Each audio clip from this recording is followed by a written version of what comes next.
everybody, Jill Travis with Pink Shades Travel. Hopping on today to talk about one of my favorite places, which is Jamaica. So, we're going to chat about the island, and it's really got six key areas that you can see on the map on the screen, and two airports, right? So, you've got a couple of ways into Jamaica, but fun fact Jamaica itself is smaller than the state of Connecticut, landmass wise. But lots to offer in a small package. It is definitely one of my favorite places to go. Um, so let's talk about the six areas of Jamaica and really um, kind of a brief overview of what you can do in those. So in Kingston, you have an airport. Um, and Kingston is really known for being the birthplace of reggae music.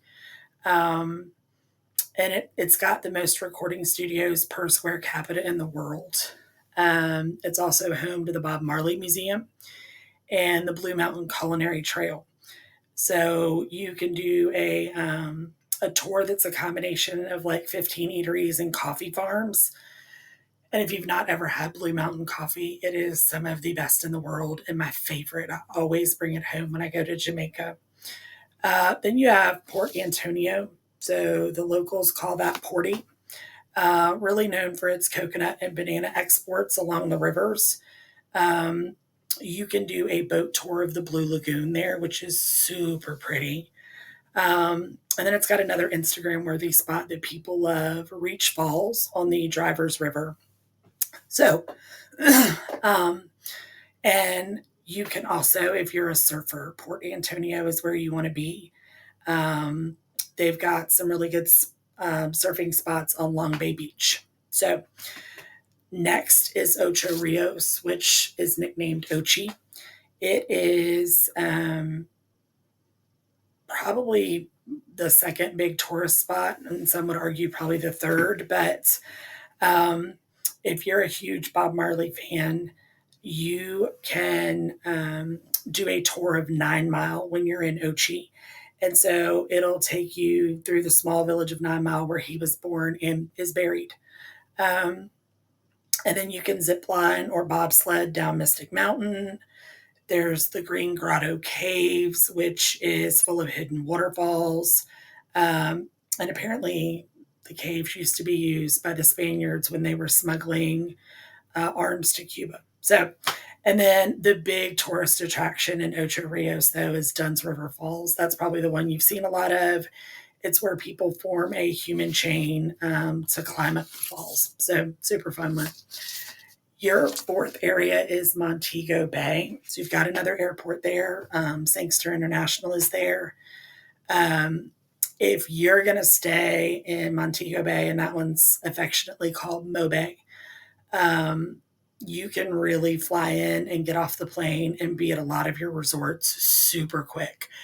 Great for a weekend getaway. Like if you're doing a long weekend and you want to go into Jamaica, you can fly into Mo Bay. You could be at a Sandals, a Beaches, any of that resort in minutes, right? So um, Montego Bay has the Rose Hall Great House. It's if you're a Johnny Cash fan, you can see his home at Cinnamon Hill.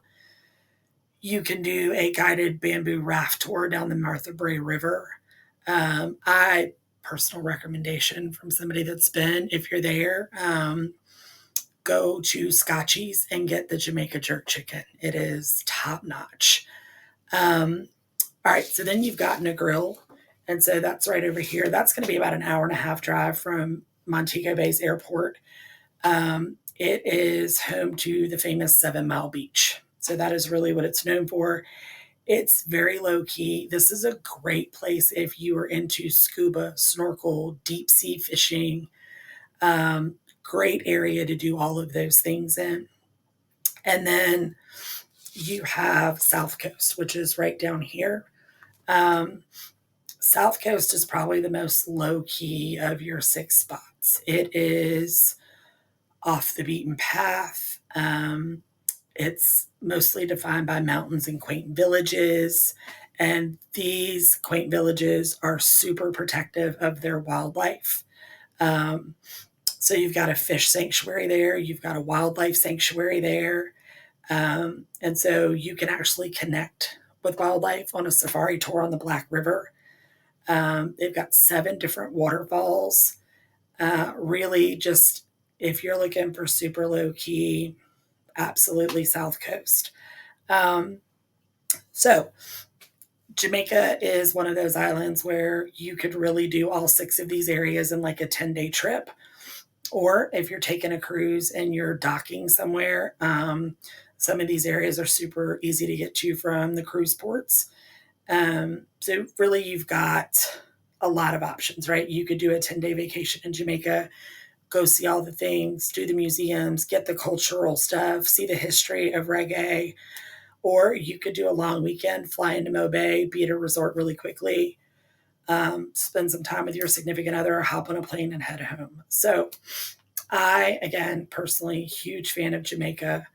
Um, one of my favorite places to be, honestly. The vibe there is very cool. A lot of that kind of reggae, one love. Everybody's always in a good mood in Jamaica. So every time I've been, everybody's happy. And so I dig that type of vibe. Um, so if you are looking to book a trip to Jamaica, I am happy to help you out. I am happy to do a consultation with you, talk about what you want to see, what you want to do, what you don't want to see, what you don't want to do, because that matters too.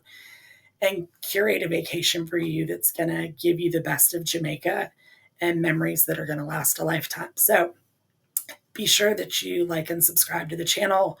Follow us on socials. Again, if you want to schedule a consultation, www.pinkshadestravel.com.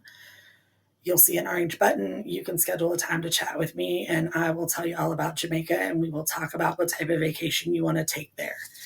That's all I got. I hope you guys enjoyed the video. Have a good one.